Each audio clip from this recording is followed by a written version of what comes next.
Hello friends, मैं हूं Prince और स्वागत करता हूं आपका मैग्नेट ब्रेन्स में। तो हम बेसिकली क्लास 10 में मैथमेटिक्स का अपना first chapter real number discuss कर रहे थे, जहां पे लास्ट लेक्चर में फाइनली मैंने आपको क्वेश्चंस बेस्ड ऑन एचसीएफ का टाइप 3 कंप्लीट करवा दिया।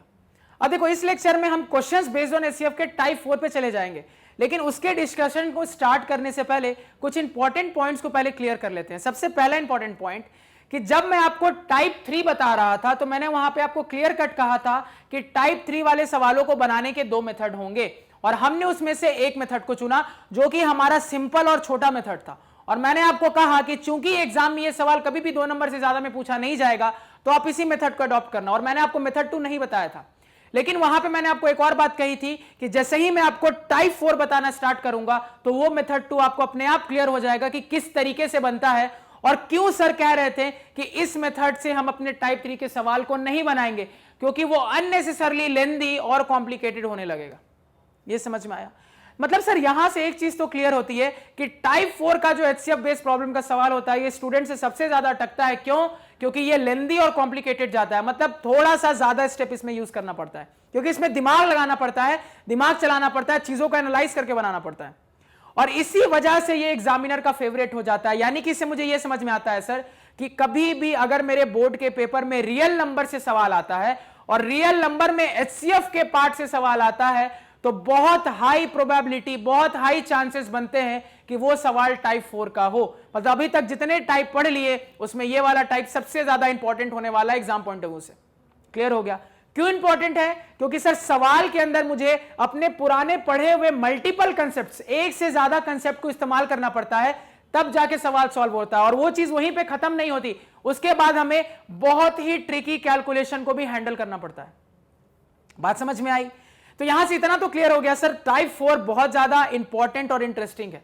अब देखो, कितना ही कॉम्प्लिकेटेड स्टूडेंट को लगे, लेकिन मैं आपको इसको आसान जरूर बनाऊंगा, ये मेरी गारंटी रही। मैं आपको इस तरीके से समझाऊंगा कि टाइप 4 भी आपके लिए बिल्कुल इजी हो जाए, मतलब पीस ऑफ केक हो जाए।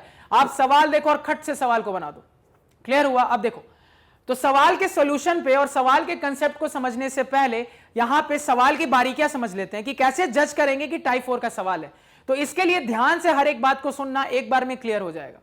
ये जो टाइप 4 का सवाल होता है ना, वो आपको इस तरीके से दिया जाता है। देखो किस तरीके से।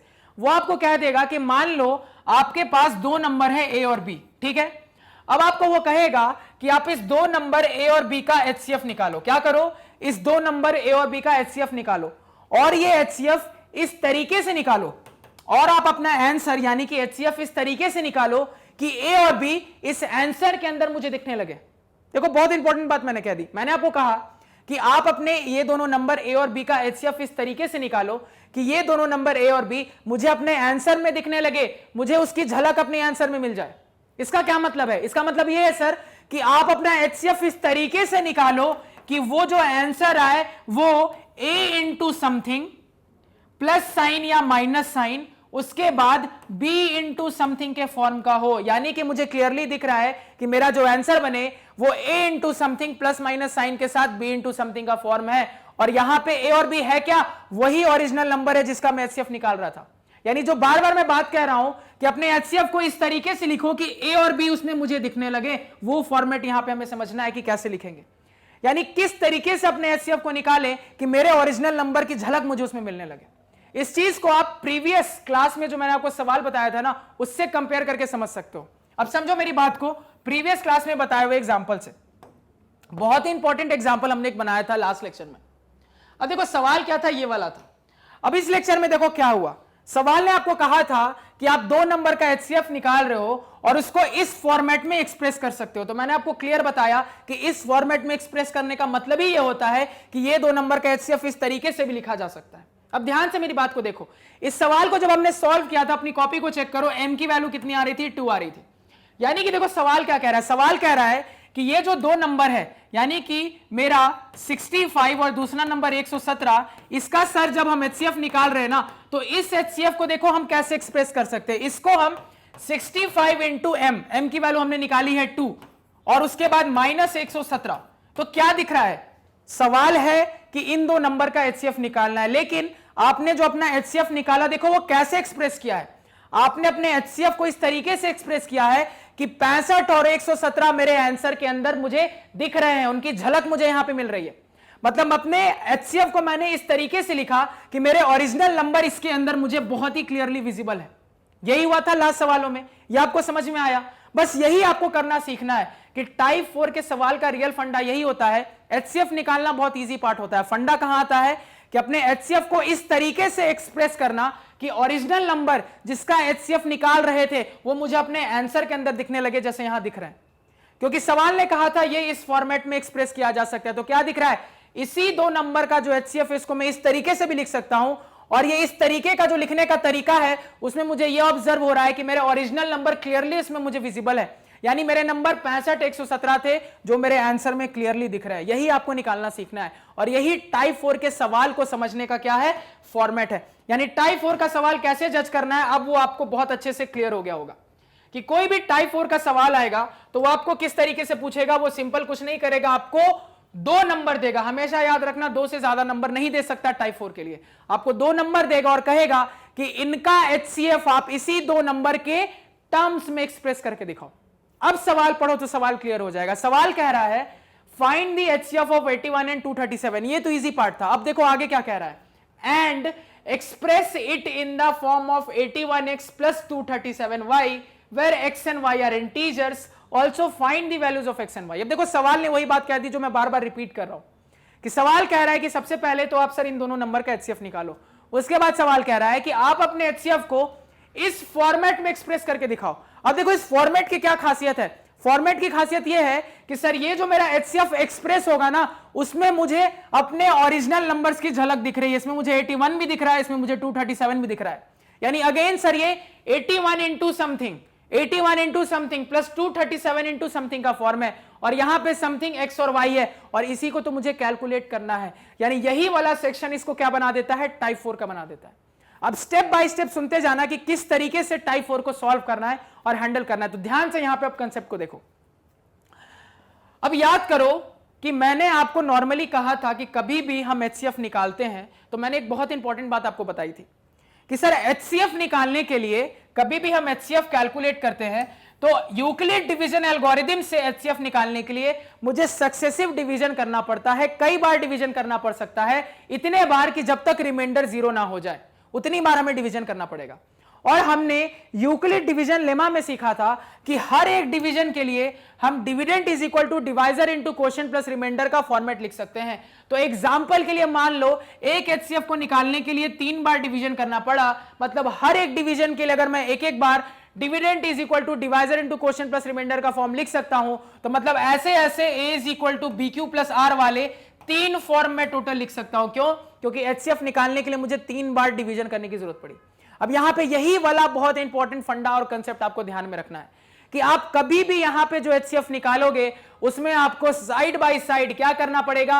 अपने HCF में जितनी बार डिवीजन किया उस डिवीजन के लिए जो यूक्लिड डिवीजन लेमा का रिजल्ट होता है a is equal to BQ plus R वाला, उसको भी साइड बाय साइड लिखना जरूरी है, क्योंकि उसको नहीं लिखोगे ये टाइप 4 का सवाल हिलेगा नहीं आपसे। इतनी बातें क्लियर है? इतनी बातें क्लियर है तो इतना कर दो पहले। तो इतना करना है, स्टार्ट करते हैं सर। तो कुल मिला के सबसे पहले मुझे 81 और 237 का HCF निकालना है, लेकिन सर ने कहा है साथ साथ बगल में उनका कॉरेस्पॉन्डिंग यूक्लिड डिवीजन लेमा का रिजल्ट भी लिखना है। अब देखो यहां पे HCF निकालते हैं किसका? 81 और 237 का। ध्यान से देखते जाना, हर स्टेप बहुत इंपॉर्टेंट है। तो सर 81 मेरा डिवाइजर का काम करेगा क्योंकि छोटा नंबर है, 237 मेरे डिविडेंड का काम करेगा क्योंकि बड़ा नंबर। अब फिर से वही कहानी सर, 81 का टेबल नहीं पता, 80 का तो पता है। अब 8 3 24 होता है, यानी कि 80 इंटू 3 कितना हो जाएगा? 240 हो जाएगा। इससे बड़ा हो गया सर। तो 80 इंटू 3 से तो मेरा काम नहीं चला, यानी कि सर जरूर ये 2 टाइम्स में जाएगा, और मुझे पता है किसी भी नंबर के 2 टाइम का मतलब होता है उसको डबल कर दो। तो 81 का डबल कितना हो जाएगा? 80 का डबल 160, 1 का डबल 2, 162, कहानी खत्म। बिल्कुल सिंपल कैलकुलेशन के अप्रोच को जो बताया है अप्लाई करने में कभी मत हिचकिचाना। 7 में से 2 गया, यहां 5 बचे, 13 में से 6 गया, यहां पे कितने बचे? 7 बचे, और यहां पे कुछ बचा? कुछ नहीं बचा, मतलब मेरे पास यहां पे 75 बचा। अब 75 में मैं किसको डिवाइड करूंगा? यहां पे 81 को करूंगा। तो क्या दिख रहा है सर? क्लियरली दिख रहा है, बस एक टाइम से जा सकता है, डबल कर दूंगा तो 150 हो जाएगा, इससे बड़ा हो जाएगा, यानी 75 1 जा 75, और यहां पे कितना आ गया मेरे पास? रिमाइंडर 6 आ गया। अब आगे क्या करेंगे सर? 6 को डिवाइड करना है किससे? 75 से। क्लियर हो गया?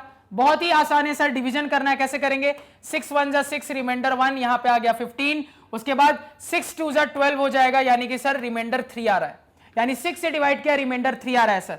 यानी अब फाइनली क्या करेंगे सर, ये 3 यहीं रहेगा, ये 6 यहां पे आ जाएगा, यानी कुल मिला के सर 3 2 जा 6, कहानी हो गई खत्म, रिमाइंडर 0 हो गया।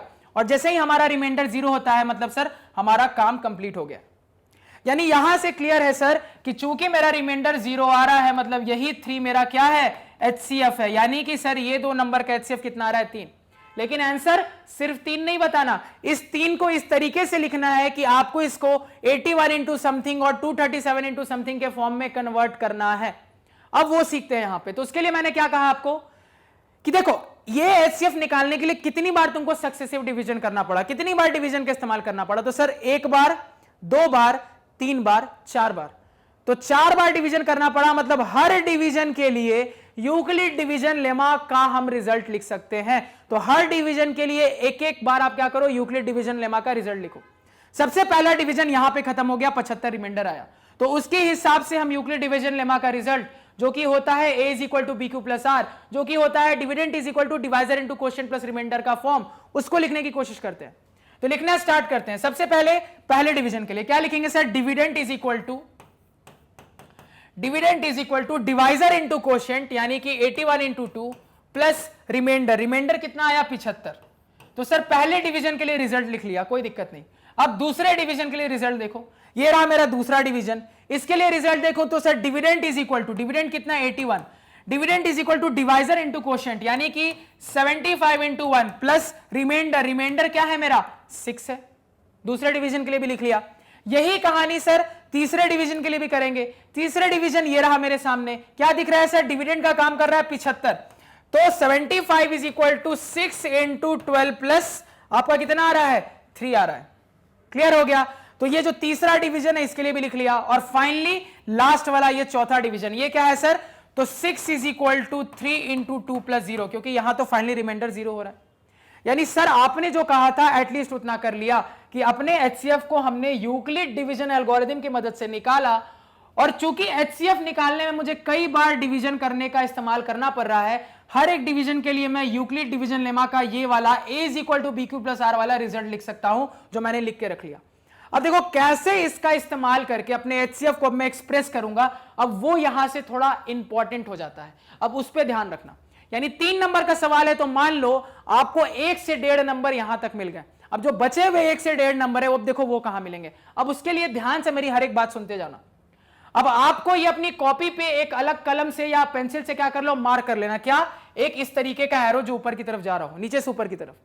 यानी आपने हर डिवीजन के लिए स्टेप बाय स्टेप लिख दिया, स्टेप बाय स्टेप लिख दिया और ऐसे करके एरो बना दिया, और उसके बाद इसको कट कर देना। ठीक है, अभी बस समझा रहा हूं, लिखने का तरीका नहीं बता रहा, अभी समझा रहा हूं, तो ध्यान से सुनो। अब इसका क्या मतलब, इसका मतलब यह है सर कि सबसे पहले तो यह जान लो कि आपको इस स्टेप को इस्तेमाल नहीं करना है। यानी जिस स्टेप पे HCF आ जाता है ना, जिस डिवीजन पे HCF आ जाता है वहां पे रिमाइंडर 0 आने लगेगा, उस वाले स्टेप को आपको इस्तेमाल नहीं करना, कहानी होगी वहीं पे खत्म, ये स्टेप का काम हो गया तमाम। तो इस्तेमाल कहां से करना स्टार्ट करना है सर, तो आपको अपने स्टेप का इस्तेमाल इसके जस्ट ऊपर, एरो किधर बनाया ऊपर की तरफ, तो एक एक करके ऊपर की तरफ बढ़ेंगे। तो इसका काम करना नहीं है, इसके ऊपर जाएंगे तो कौन आएगा, ये आएगा जिसके ऊपर स्टार मार्क लगाया है। यानी कि सर अब यहां से हम अपना काम करना स्टार्ट करेंगे। अब देखो कैसे, तो सर ये इस्तेमाल करना नहीं है, ये वाला जो मेरा फॉर्म है यूक्लिड वाला, ये इस्तेमाल नहीं करना, इसके जस्ट ऊपर वाला से काम स्टार्ट हो जाएगा। अब ये जो फॉर्म है इसको पहले थोड़ा अलग लिख लेता हूं, क्योंकि यही सब चीजें समझने वाली स्टार्ट हो गई। तो इसको थोड़ा अलग लिख लूं, तो मेरे पास देखो क्या आ रहा है, मेरे पास आ रहा है 75 इज इक्वल टू, ध्यान से देखना थोड़ा जगह ज्यादा लेगा इसलिए थोड़ा ऊपर से लिख रहा हूं, 75 इज इक्वल टू 6 इंटू 12 और फाइनली प्लस 3 है। अब ध्यान से मेरी बात को सुनो, तो आपके पास ये जो यूक्लिड डिवीजन लेमा का रिजल्ट होता है ना, उसमें आप रिमाइंडर 0 वाला रिजल्ट नहीं लेते और इसके बाद से ऊपर की तरफ जाने की कोशिश करते हो। तो इसका काम नहीं आया, इसके जस्ट ऊपर ये वाला रिजल्ट है, इस रिजल्ट को लिख लिया। अब देखो ये जो रिजल्ट आपने लिया है, उठाया है, इस रिजल्ट को कैसे लिखना है, ध्यान से सुनो। सवाल कह रहा था कि अपने HCF को इस फॉर्मेट में एक्सप्रेस करो। आपका HCF कितना निकल के आया, HCF निकल के आया है 3। अब आपके पास जो इक्वेशन है उसमें जरूर आपको अपना HCF दिख जाएगा, ये गारंटेड है। आपको इसके जस्ट ऊपर वाले में अपना HCF गारंटेड दिख जाएगा, और आपको दिख रहा है HCF दिख रहा है 3, किसको किसको नहीं दिख रहा है? सबको दिखना चाहिए, क्लियरली दिख रहा है सर मेरा HCF 3 ये रहा। तो आप क्या करो, अपने इस वाली इक्वेशन को इस तरीके से लिखो, अपने इस वाली इक्वेशन को इस तरीके से लिखो कि ये HCF बराबर समथिंग हो जाए। क्या मैंने कहा? अपने इस वाली इक्वेशन को इस तरीके से सेटिंग करके लिखो कि ये HCF बराबर समथिंग हो जाए। तुम्हारा टारगेट क्या है? इस स्टेप को HCF बराबर समथिंग बनाना है। क्यों ऐसा टारगेट है? क्योंकि आपको HCF बराबर समथिंग प्रूव करना है। समझ में आया? कोरिलेट कर पा रहे हो? तो सर इस स्टेप को ऐसा लिखेंगे कि HCF बराबर समथिंग हो जाए। अब क्लियरली मुझे दिख रहा है कि मेरा HCF कितना है, यहां पे 3 है। तो अगर इस तरीके से लिखे तो देखो क्या लिखूंगा मैं यहां से लिख सकता हूं HCF बराबर समथिंग, मतलब 3 बराबर समथिंग के फॉर्म में इसको लिखना है। मतलब 3 को अकेला करना पड़ेगा सर। 3 को अकेला कर दिया तो 3 को अकेला जब करेंगे तो बची हुई सारी चीजों को दूसरी तरफ फेंको। तो 3 बराबर, अब इस तरफ पहले से 75 है, मैंने 6 इंटू 12 को इस तरफ फेंक दिया, तो इस तरफ ये प्लस 6 इंटू 12 है, इस तरफ आएगा तो माइनस 6 इंटू 12 हो जाएगा। अब ध्यान रखना, आपको मल्टीप्लाई करने के झंझट में नहीं जाना है, जैसा का तैसा उतार देना है। जितनी बातें बोल रहा हूं बस वो ध्यान में रखना है। चुपचाप आंख बंद करके बातें सुनते जाना, अपने आप क्लियर हो जाएगा क्या करना है। यानी कि आपने क्या किया, अपने सेकेंड लास्ट स्टेप को उठाया, उसको इस तरीके से लिखा कि वो HCF बराबर समथिंग के फॉर्म में आ जाए। अब यहां से हर बात को ध्यान से सुनो फिर से। अब हमारा टारगेट है धीरे धीरे करके सारे रिमाइंडर एलिमिनेट करना। तो सारे कौन कौन से रिमाइंडर सर? तो आपको ऑलरेडी दिख रहा है कि हमारे पास 4 यूक्लिड डिवीजन लेमा के रिजल्ट आए हैं और हर रिजल्ट में ये जो plus something plus something plus something वो है क्या? वो रिमाइंडर है सर। तो आपका काम है सक्सेसिव वे में रिमाइंडर एलिमिनेट करते जाना, एक एक करके रिमाइंडर एलिमिनेट करना। अब देखो एक एक करके रिमाइंडर कैसे एलिमिनेट करेंगे, अब ध्यान से मेरी बात सुनना। अब देखो ये स्टेप लेना नहीं था, इसके ऊपर वाले स्टेप का आपने इस्तेमाल कर लिया, उसको मैंने टिक कर दिया, यानी इसका काम हो गया। मुझे बढ़ना कैसे है सर? ऐसे बढ़ना है। यानी इसके बाद अब कौन सा स्टेप है? ये वाला, मतलब मेरे काम का भी ये वाला स्टेप है। अब सवाल ये उठता है कि स्टेप को यूज कैसे करना है। तो मैंने आपको क्या कहा, मेरा काम है रिमाइंडर एलिमिनेट करना। अब देखो अगर मैं आपसे पूछूं कि इस स्टेप का रिमाइंडर क्या है तो आप बताओगे सर 6 है। अब आपके पास ये जो इक्वेशन आई है ना, इसमें हमेशा देखना आपको 6 मिल जाएगा। इस सवाल के हिसाब से रिमाइंडर 6 है, आपको रिमाइंडर दिख जाएगा। रिमाइंडर क्लियरली यहां पे आपको 6 दिख रहा है। अब आपका काम क्या है, ध्यान से सुनो। वहां पे जो वो रिमाइंडर है वो एलिमिनेट होना चाहिए, हटना चाहिए। कैसे करोगे?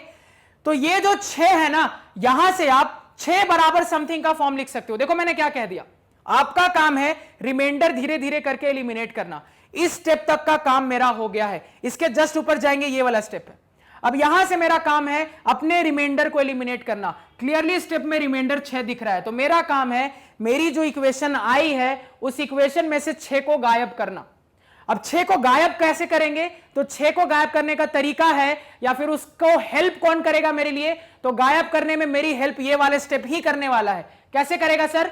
इस स्टेप में से आप 6 बराबर समथिंग क्या होगा वो पहले निकाल के लिख लो। यानी कि अगर यहां पे मैं आपको कहूं कि इस स्टेप में 6 बराबर समथिंग आप क्या लिख सकते हो, तो आप कहोगे सर इस स्टेप को अगर मैं 6 बराबर समथिंग के फॉर्मेट में कन्वर्ट करने की कोशिश करूं तो मैं लिख सकता हूं 6 को अकेला मैंने कर दिया, इधर है 81 और ये वाला टर्म इस तरफ चला जाएगा तो माइनस साइन के साथ 75 इंटू 1 हो जाएगा। ये हमने कर दिया। क्यों? क्योंकि मुझे इसमें से रिमाइंडर 6 को एलिमिनेट करना है। तो रिमाइंडर 6 को एलिमिनेट करने का क्या मतलब है? 6 को हटाना है। तो 6 को कैसे हटाएंगे? ये जो 6 की वैल्यू यहां से मुझे मिल रही है, ये जो 6 की वैल्यू यहां से मुझे मिल रही है उसको यहां पे पुट कर देते हैं। अब चुपचाप ये जो वैल्यू मिली है इसको वहां पे 6 की जगह पे पुट कर देंगे। पुट करते हैं तो मेरे पास आ जाएगा 3 is equal to 75 minus 12 into, अब देखो 6 की जगह पे ये जो आया है मैं चुपचाप रख दूंगा। ये कितना आ रहा है? 81 माइनस 75 इंटू 1। देखो अगेन मैंने 75 इंटू 1 करके 75 नहीं लिखा, मैंने क्या कहा? जैसे है वैसे ही रहने देना, कोई छेड़खानी नहीं। अब आप एक नेक्स्ट स्टेप पे पहुंच गए। अब इसको पहले थोड़ा सा सिंप्लीफाई कर लो, क्योंकि ब्रैकेट वैकेट है तो ब्रैकेट वैकेट खोल के थोड़ा सिंप्लीफाई कर लेते हैं। तो सिंप्लीफाई करेंगे। अब देखो मैं बार बार 3 नहीं लिखूंगा, अब मैं सिर्फ RHS लिख रहा हूं। तो ये क्या है? बराबर यहां पे इधर हो गया 75। अब इधर देखो माइनस प्लस माइनस 12 इंटू 81, तो 12 इंटू 81 लिख लिया। Minus minus plus 12 into 75 into 1, तो 12 इंटू 75 इंटू 1 कुल मिला के 12 इंटू 75 ही हो जाएगा। अब ध्यान से देखो 75 यहां भी दिख रहा है, 75 यहां भी दिख रहा है, तो दोनों में से 75 को कॉमन निकाल सकते हैं, तो कॉमन निकालेंगे। अब जैसे ही 75 को कॉमन निकालेंगे तो यहां पे मेरे पास बचेगा 1 और यहां पे मेरे पास क्या बचेगा, +12 बचेगा। यहां पे पहले से क्या है, -12 इंटू 81 है। अब यहां से मुझे दिख रहा है 12 + 1 13 हो जाएगा, यानी कि ये 75 इंटू 13 -12 इंटू 81 हो जाएगा। अब इससे ज्यादा और सिंप्लीफाई हो सकता है क्या, नहीं हो सकता है सर, क्लियर। अब देखो फिर से, अब जैसे ही ये सिंप्लीफाई होकर इस पॉइंट पे आया, अब क्या हुआ आपका, ये वाला स्टेप जो था, ये वाला जो स्टेप था, ये स्टेप इस्तेमाल हो गया, क्योंकि आपने रिमाइंडर 6 को रिप्लेस कर दिया। इस स्टेप का आपका काम हो गया। अब क्या बचा, ऊपर की ओर जाना है सर, ऊपर जाएंगे, ये वाला स्टेप फाइनली बचा है। इस स्टेप के लिए रिमाइंडर क्या है सर, 75। मतलब मेरा काम है कि मेरा जो रिजल्ट आया है उस रिजल्ट में से रिमाइंडर को हटाना, मतलब उस रिजल्ट में से 75 को हटाना। तो कैसे हटाएंगे, उसके लिए हमारी हेल्प करेगा ये वाला इक्वेशन। यानी इस इक्वेशन से हम 75 की वैल्यू निकालकर इसमें क्या कर देंगे, सब्स्टिट्यूट कर देंगे। तो यहां से अगर मैं आपसे कहूं कि 75 की वैल्यू क्या होगी, तो आप कहोगे सर यहां से मैं 75 की वैल्यू बताना है, तो मैं बोल सकता हूं 75 बराबर, यानी 75 को अकेला करूंगा तो ये वाला टर्म इस तरफ चला जाएगा, यानी कि प्लस वाला टर्म इधर आके माइनस बन जाएगा, यानी कि ये बन जाएगा 237 - 81 इंटू 2। तो मैंने क्या किया सर, इस इक्वेशन की मदद से 75 की वैल्यू निकाल ली, क्योंकि मुझे क्या करना है सर, अपने रिमाइंडर को एलिमिनेट करते जाना है। तो यहां से अब ये जो 75 है इसको एलिमिनेट करेंगे। कैसे करेंगे, ये जो 75 की वैल्यू निकाली है चुपचाप यहां पे डाल देंगे। मतलब पहले से है यहां पे 13 इंटू 75 के बदले यहां पे हम लिख देंगे कितना, 237 - 81 इंटू 2, और यहां पे है -12 इंटू 81। अगेन वही कहानी, सिंप्लीफाई होना पॉसिबल है सर, सिंप्लीफाई करते हैं। तो 13 इंटू 237 हो गया, प्लस माइनस माइनस, ये कितना हो गया, 13 इंटू 2 इंटू 81 हो गया, -12 इंटू 81 हो गया, ये हो गया। अब देखो यहां पे, अब जो कहूंगा ध्यान से हर एक बात को सुनना। आपको अपने एचसीएफ को, 3 है कि आपका एचसीएफ है, 3 बराबर ये चल रहा है ना, 3 बराबर 3 बराबर 3 बराबर, ये 3 बराबर ही चल रहा है। अब देखो यहीं पे आपको दिखने लगा होगा कि आपका जो आंसर है ना, उसमें आपको 237 81 दोनों दिख रहा है।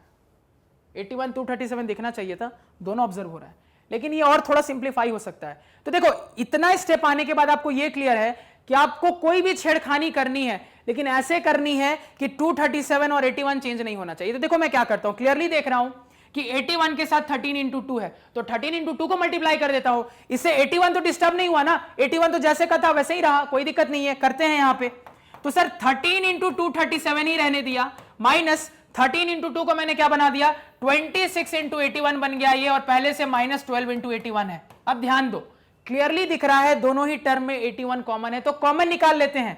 तो ये हो गया 13 इंटू 237 और -81 मैंने कॉमन ले लिया, तो मेरे पास आ रहा है 26 + 12। यानी यहां से अगर मैं फर्दर लिखूं तो मेरे पास रिजल्ट आ रहा है 13 इंटू 237 माइनस 26 + 12, 36 38 इंटू 81, कितना आ रहा है 38 इंटू 81। तो देखो क्या दिखा, क्लियरली दिखा कि मेरा जो आंसर है, जो मैंने आपको कहा था कि 81 और 237 का जो एचसीएफ आया है 3, वो 3 इस तरीके से एक्सप्रेस किया गया कि उसके अंदर 237 भी आ गया और 81 भी आ गया, जो कि हमारा रिक्वायरमेंट था। अब आपको पूछा जा रहा है कि आप इस तरीके से आपने सेट तो कर लिया, यानी कि ये हमने अपने एचसीएफ को इस फॉर्मेट में एक्सप्रेस कर लिया है, ये फाइनल आंसर है। अब आपको पूछा जा रहा है आपका ये जो फॉर्मेट आया है वो पक्का इस तरीके का दिख रहा होगा, 81 into something plus 237 into something, clearly दिख रहा है 237 इंटू समथिंग 81 इंटू समथिंग। तो बताओ उस हिसाब से कंपेयर करके कि एक्स और वाई क्या है। तो क्या दिख रहा है, 81 के साथ एक्स है। अब देखो 81 के साथ क्या मल्टीप्लाइड है, ध्यान से देखना, 81 के साथ मल्टीप्लाइड है -38, क्योंकि ये जो फॉर्मेट है ना, इस फॉर्मेट में 81x + 237y है, तो उस फॉर्मेट में सोचना है। सोचेंगे पहले इतना लिख लो कि थोड़ा बोर्ड क्लियर करते हैं। अब देखो यहां पे मेरी बात पे आ जाओ, मैं क्या कहना चाह रहा हूं। मैं आपको यहां पे कहना चाह रहा हूं कि सर मेरा जो आंसर आया है, यानी कि ये जो एचसीएफ है 3, ये एक्सप्रेस हो गया मेरा 13 इंटू 237 माइनस 38 इंटू 81 के फॉर्म में। तो सर मुझे इस फॉर्मेट में इसको एक्सप्रेस करना है, चलो इस फॉर्मेट में एक्सप्रेस करना है। पहले 81 है, बाद में 237 है, वैसे ही लिख लेते हैं, वैसे ही अपने आंसर को लिख लेते हैं। पहले 81 वाला टर्म लिख लेते हैं, बाद में 237 वाला टर्म लिख लेते हैं। तो पहले 81 वाला टर्म लिखेंगे तो पहले लिखाएगा -38 इंटू 81, और ये प्लस वाला टर्म है तो बाद में +13 इंटू 237। ऐसा हमने क्यों किया सर, क्योंकि हमारा जो फॉर्मेट है उस फॉर्मेट में हमने एक्सप्रेस कर लिया।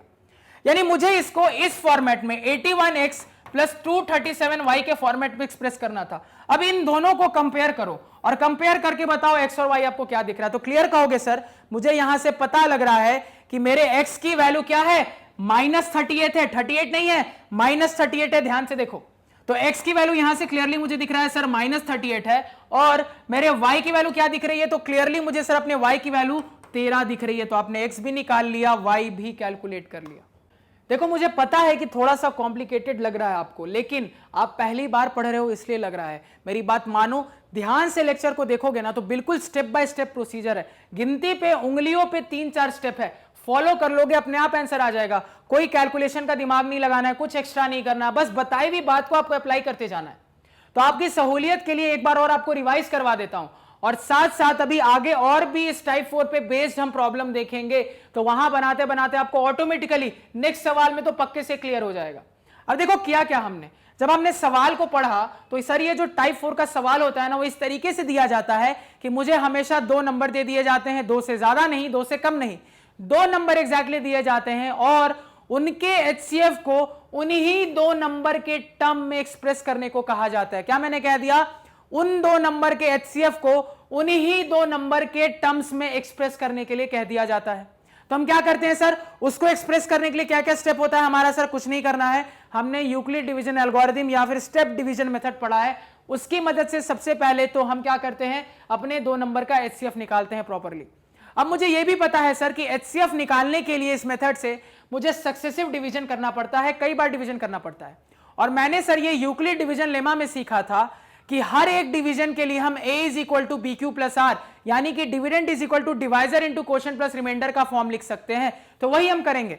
यानी अगर एग्जांपल के लिए यहां पे मैंने जैसे कि देखा कि मुझे अपने एचसीएफ को निकालने के लिए 4 बार डिवीजन करने की जरूरत पड़ी, तो यहां से मतलब 4 यूक्लिड डिवीजन वाले मेरे रिजल्ट निकल के आए, यानी कि मेरे पास सर 4 यूक्लिड डिवीजन लेमा वाले रिजल्ट निकल कर आए। अब हम क्या करते हैं सर, दिमाग में एक अपवर्ड एरो ध्यान में रखते हैं, और उसके बाद अब क्या करेंगे सर, तो हमारा टारगेट है एचसीएफ बराबर समथिंग एक्सप्रेस करना, HCF is equal to something express करना।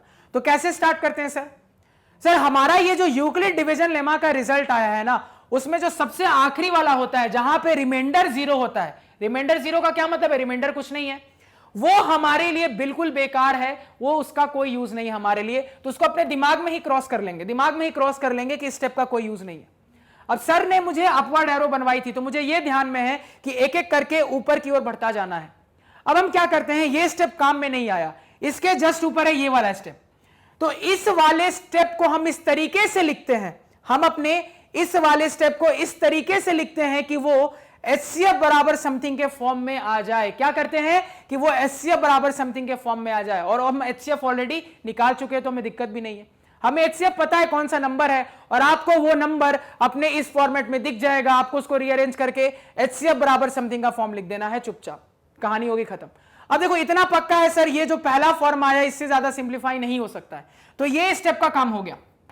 अब मेरे पास बचे 2 और, अब इसका काम हो गया, इससे एक स्टेप ऊपर गए, मेरे पास ये स्टेप आ गया। अब देखो अगला काम क्या होता है, अब ये जो मेरे पास यूक्लिड डिवीजन लेमा का रिजल्ट है, इसमें जरूर एक रिमाइंडर आ रहा होगा, तो मेरा काम है ये वाले रिमाइंडर को अपने एक्सप्रेशन में ढूंढना और एलिमिनेट करना। क्या करना, ये वाले रिमाइंडर को अपने एक्सप्रेशन में ढूंढना और एलिमिनेट करना। तो हमने क्या पाया था सर कि ये वाले एक्सप्रेशन में मेरा रिमाइंडर आ रहा था 6, तो मेरा काम है इस एक्सप्रेशन में से 6 को हटाना। तो कैसे हटाएंगे सर, तो हम अपने इस वाले एक्सप्रेशन में जो कि dividend is equal to divisor into quotient plus remainder का फॉर्म है, यहां से हम 6 बराबर समथिंग लिख सकते हैं।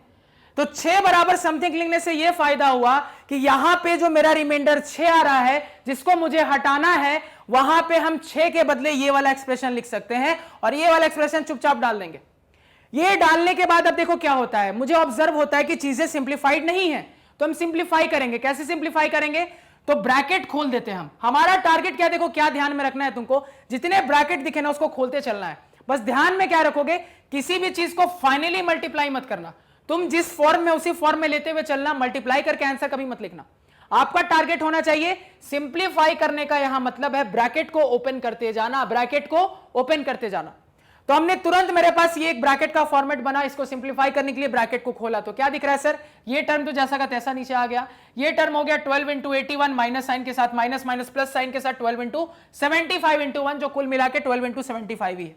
ये हमने लिख लिया यहां पे, यहां तक किसी को कोई दिक्कत नहीं होनी चाहिए। अब देखो, अब जैसे इस पॉइंट पे आते हैं तो मुझे क्या दिखा, ये 75 वाले टर्म मुझे दो बार दिख रहे हैं, तो उसको मैंने क्या किया, कॉमन लेके एक साथ बना दिया। यानी अगेन आ रहे थे 1 2 3 टर्म, 3 टर्म को 2 टर्म में बदल दिया, वापस से 2 टर्म में बदल दिया। तो अब इस पॉइंट पे पहुंच गए, इससे ज्यादा सिंप्लीफाई नहीं हो सकता। फिर अगला काम क्या होता है सर, अगेन अब हमारे इस स्टेप का भी काम हो गया।